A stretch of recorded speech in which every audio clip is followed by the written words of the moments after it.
Iran US യുദ്ധം അവസാനിപ്പിക്കുന്ന കരാറിൽ ഇരു രാഷ്ട്രങ്ങളും ഒപ്പിട്ടതിന് പിന്നാലെ ആഗോള എണ്ണവില കൂപ്പുകുത്തിയിരിക്കുകയാണ്. ഫെബ്രുവരി 28-ന് യുദ്ധം ആരംഭിച്ച ശേഷം $120 വരെ ഒരു വീപ്പ ക്രൂഡിന് വില ഉയർന്നിരുന്നു.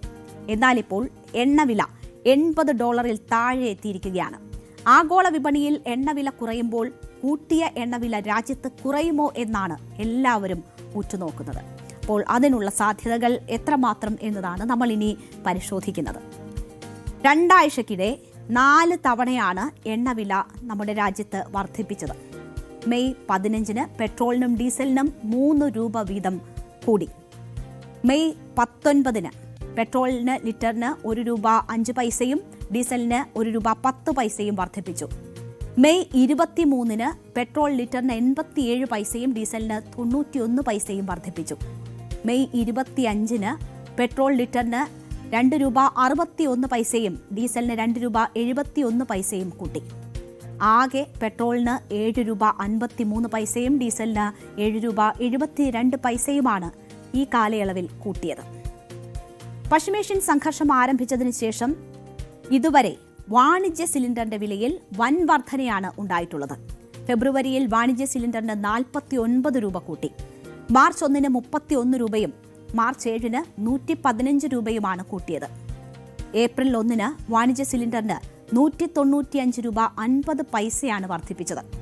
മെയ് 1-ന് 19 കിലോ വരുന്ന വാണിജ്യ സിലിണ്ടറിന് ഒറ്റയടിക്ക് $993 വർധന വന്നിരുന്നു. ജൂൺ 1-ന് വീണ്ടും $42 വർദ്ധിപ്പിച്ചു.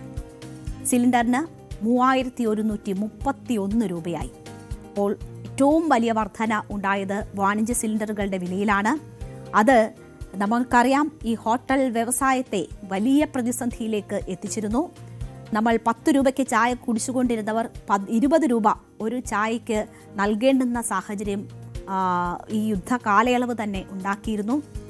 വലിയ രീതിയിലുള്ള ക്രൈസിസിലേക്ക് ഹോട്ടൽ വ്യവസായം നീങ്ങുന്നത് നമ്മൾ കണ്ടു. വലിയ തൊഴിൽ നഷ്ടം ആ മേഖലയിലുണ്ടായി. പല സ്റ്റാർട്ടപ്പുകളായി ഒക്കെ തുടങ്ങിയ സംരംഭങ്ങൾ അവസാനിപ്പിക്കേണ്ടി വന്നു. ഹോട്ടൽ വ്യവസായം ഏറ്റവും വലിയ പ്രതിസന്ധി നേരിട്ടത് ഈ വാണിജ്യ സിലിണ്ടറുകളുടെ വിലവർധന മൂലമാണ്. മാത്രവുമല്ല, വില വർദ്ധിപ്പിച്ചപ്പോൾ തന്നെയും അതിൻ്റെ ലഭ്യത കുറവും വലിയ രീതിയിൽ ബാധിച്ചു. ഹോട്ടൽ എന്ന് നമ്മൾ പറയുമ്പോൾ ചെറിയ ചായക്കടക്കാർ, തെരുവുകളിൽ മറ്റുമൊക്കെ പെട്ടിക്കട നടത്തുന്നവർ, അങ്ങനെയുള്ളവർക്ക് പോലും വലിയ നഷ്ടം. ചായ മാത്രമൊക്കെ നൽകുന്ന പെട്ടിക്കടകൾ ഒക്കെ ഉണ്ടല്ലോ, അവർക്കൊക്കെ വലിയ നഷ്ടമുണ്ടായി. ചായയും കടിയും മാത്രം ഒക്കെ നൽകുന്ന കടക്കാർ പോലും അതൊക്കെ പൂട്ടിപ്പോകേണ്ടുന്ന ഒരു വലിയ സാഹചര്യം നേരിട്ടു. അതാണ് വലിയ തരത്തിൽ ഈ യുദ്ധത്തിൻ്റെ ഫലമായി നമുക്ക് അനുഭവിക്കേണ്ടി വന്ന സാഹചര്യം. അതിനൊക്കെയും വഴിവെച്ചത് ഈ വാണിജ്യ സിലിണ്ടറിൻ്റെ വിലവർധനവായിരുന്നു. ഇനി ഗാർഹിക ആവശ്യങ്ങൾക്കുള്ള പാചകവാതക വില നോക്കിയാൽ 3 മാസത്തിനിടെ 2 തവണ വില കൂട്ടി. മാർച്ചിൽ 14.2 കിലോയുള്ള സിലിണ്ടറിന് $60 കൂട്ടിയിരുന്നു. ജൂൺ 7-ന് സിലിണ്ടറിന് $29 കൂടെ കൂട്ടി. അങ്ങനെ ഒരു സിലിണ്ടറിന്റെ വില എന്ന് പറയുന്നത് $951. അപ്പോൾ നമ്മുടെ വീടുകളെ, അടുക്കള വരെ ഈ യുദ്ധം ആ നിലയിൽ ബാധിച്ചു. ഇതൊക്കെയാണ് ജനങ്ങളെ നേരിട്ട് ബാധിച്ച യുദ്ധത്തിന്റെ ആഘാതങ്ങൾ. ഹോട്ടലുകൾ പൂട്ടി, ജോലി നഷ്ടമുണ്ടായി, കുടുംബ ബജറ്റ് ഉയർന്നു. യുദ്ധം അവസാനിപ്പിക്കുമ്പോൾ ഇവയിൽ കൂടിയതിൽ എത്ര കുറയുമെന്ന് ജനങ്ങൾക്ക് ആകാംക്ഷയുണ്ട്. ക്രൂഡ് വില കുറഞ്ഞപ്പോഴുള്ള സ്വാഭാവിക കുറവ് കിട്ടുമോ എന്നതാണ് ജനങ്ങൾക്ക് അറിയേണ്ടത്. അന്താരാഷ്ട്ര വിപണിയിൽ ക്രൂഡ് ഓയിൽ വിലയിൽ ഉണ്ടാകുന്ന ഓരോ ഡോളറിന്റെ കുറവും ആഭ്യന്തര വിപണിയിൽ ഇന്ധന വിലയിൽ 50 മുതൽ 60 പൈസ വരെ കുറവ് വരുത്താൻ പര്യാപ്തമാണ്. എന്നാൽ ഈ ആശ്വാസം ഉടനെ ജനങ്ങളിലേക്ക് എത്തുമോ? എത്തില്ല എന്നതാണ് കരുതപ്പെടുന്നത്. എന്തുകൊണ്ടാണ് അത് എന്ന് നോക്കിയാൽ, ഈ അന്താരാഷ്ട്ര വിപണിയിൽ എണ്ണവില കൂടി ഏറെ കഴിഞ്ഞിട്ടാണ് നമ്മുടെ രാജ്യത്ത് പെട്രോൾ, ഡീസൽ വിലകൾ കൂട്ടിയത്. അത് ചില കാരണങ്ങൾ കൂടി ഉണ്ടായിരുന്നു. പല സംസ്ഥാനങ്ങളിലും തെരഞ്ഞെടുപ്പ് നടക്കുന്ന കാലമായിരുന്നു. ആ തെരഞ്ഞെടുപ്പ് പ്രക്രിയ പൂർത്തിയാകാനുള്ളൊരു കാത്തിരിപ്പായി പൊതുവെ നമ്മൾ അതിനെ വിലയിരുത്തിയിരുന്നു. ഈ സമയത്ത് കമ്പനികൾക്കുണ്ടായ സാമ്പത്തിക സമ്മർദ്ദം പരിഹരിക്കപ്പെട്ട ശേഷമേ ഇനി വില കുറയ്ക്കാൻ സാധ്യതയുള്ളൂ എന്നതാണ് സാമ്പത്തിക വിദഗ്ധർ ചൂണ്ടിക്കാട്ടുന്നത്.